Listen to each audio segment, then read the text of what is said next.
overall security to match the transport growth? To avoid the dramas you have in Brisbane and Sydney with gangs and all sorts of stuff? Well, on the light rail, there's going to be something like, and I'm guessing, that it's around about 200 and something cameras across the light rail network on that 13-kilometre stretch. So that's on tram, but also at the station. So that's the sort of thing that will add to the safety network around that corridor, that transport corridor. And we're looking at how we can loop that into the council CCTV network as well. That's the money for the cameras on the road, the speed cameras. The speed cameras. That goes to the state government. Cameron, with all the modern engineering technology we have today, to cross the tram tracks between the Gold Coast Hospital and Bruce Linton on that intersection are not as good as they pulled out of Sydney in the 50s. It's that bloody rough going across there. It's a disgrace to the engineers and whoever built it. And if they're going to have that right across the city with every time that the traffic has to cross it, the light rail network, you're going to be, I think you're going to get into so many fights because it is very, very poor. And I urge it. I've driven over it, Graham. I know exactly what you're talking about. There's a couple of things I'll say about that. Firstly, I don't think we're used to driving on them. That's the feedback I'm getting, is that totally new experience for Gold Coast drivers. I don't find it so much in the rail, it's where the concrete pad tends to join the road. There's still a bit of finishing work, I think, to be done on that. Awful. So, yeah. So that was my second point, is I don't think it's quite finished. Yeah. And another one, if you're going to put in more bike tracks, educate the nitwits that ride push bikes on how to go around roundabouts and where they're supposed to ride on the roads. Because they come up to a roundabout and there's a sign that says push bikes this way, so what do? They fly straight across in front of you in the roundabout. Now if you knock them off the bike, who's at fault? They've got no insurance, they've got nothing. I'll take that as a comment, Graham. But there needs to be some real education on where they ride their push bikes and to stop them from getting into roundabouts where they're not supposed to. Oh, look, I mean, I think we can all do better, okay? Drivers and cyclists can all do better to try and improve the way that we interact on the road, because it's not necessarily anyone's fault. I think it's a matter of everyone just giving a little bit and being a little bit more considerate. And as I said, the company that's doing the work in relation to marking on the ground and stuff, unbelievably good stuff that they're doing, okay? So this hexagonal sort of print thing that goes across, which helps to identify to drivers that there could be a bike coming. I mean, to me, that we have to make it easy for drivers to know what's going on. Okay, it's always my argument about 40-kilometre school zones. Put the flashing lights there, because not everyone's driving along at 2 o'clock thinking, oh geez, it's 2:29. Yeah. If I come back from meetings in town, heading back to Paradise Point at 2:10, I've just had some lunch. I'm not thinking school zone. So, we need to make it easy for drivers. We need to make them able to make better decisions. So. Any plans for closing of streets for malls in Service Paradise? Not that I'm aware of. No. The only street that I think was proposed to be closed and may not be in Southport is the Narang Street, just adjacent to the Cecil Hotel. But I'm not sure that that's even necessarily going to happen, but it is planned. Just a sidebar.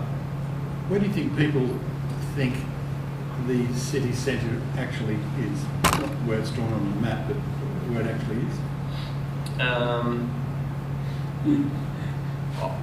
I think it's a significant failing in the city as far as planning has been concerned, that we don't have a CBD heart as such, and we have traditionally been diluted and dragged out from the coastal strip by, Robina or whatever, and it hasn't done us any favours.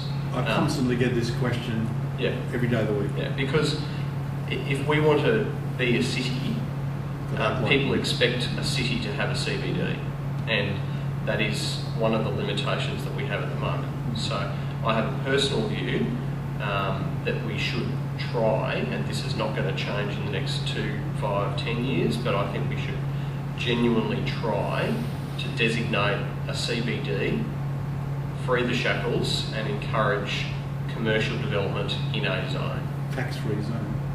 Well, you could put some incentives in it, what you do. to get them to build some commercial premises, but yeah.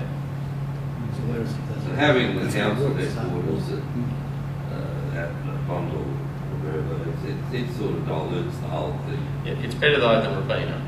So Robina should be avoided at all costs. yeah. So I mean, if you look at what we've done with the bundle purchase, the purchase of the 2 buildings at Waterside cost us $32.5 million. The previous proposal to build what was called the Taj Mahal was going to cost about 180 to 200 million. Okay, so we've done a very modest thing. We've bought about 14,000 square metres of space. At Robina it would have been about 16 or 17,000 square metres of space, so it's comparable for far less money. And what that will achieve is freeing up the Evandale site so we can build a cultural precinct in time. But it also keeps us, closer to the hub. It's actually not an easy thing on the Gold Coast to find a standalone buildings, commercial space that has sort of 15,000 plus square metres. They're not that common. So, How close is the light rail going to the Caldwell Centre? at the moment, not sure if it's on this map, but actually it is. So, at the moment, it sort of only stays on the eastern side of Chevron.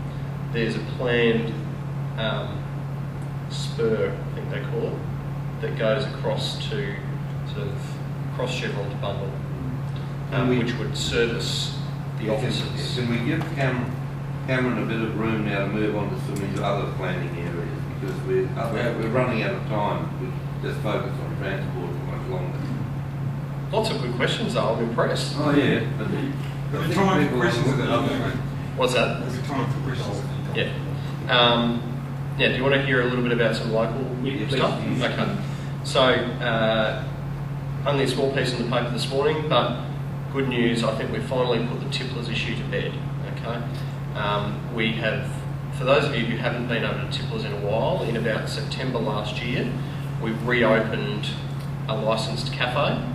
So we can all go there in our boats, pull up, have a burger, have a beer, or have a very nice steak, as I have done, and the place is open for business. Now, what we did yesterday was the demolition of the old building was on the table for consideration by council.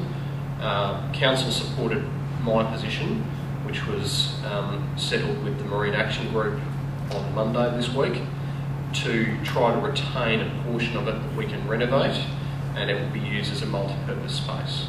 So it's a good example of a bad decision of the old council. Okay, there have been millions and millions and millions of dollars poured into that place, but in the last 12 months we've been able to get it open and operating for people. Now I think we've been able to preserve part of the tavern, which will be modestly renovated, so we can all have some memories of the old tipplers, but the precinct can continue to move forward, so it's a good result.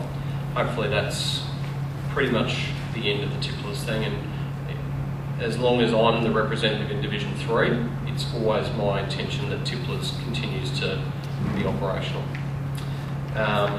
For those of you who were at the hiker meeting, I think Graham, you were.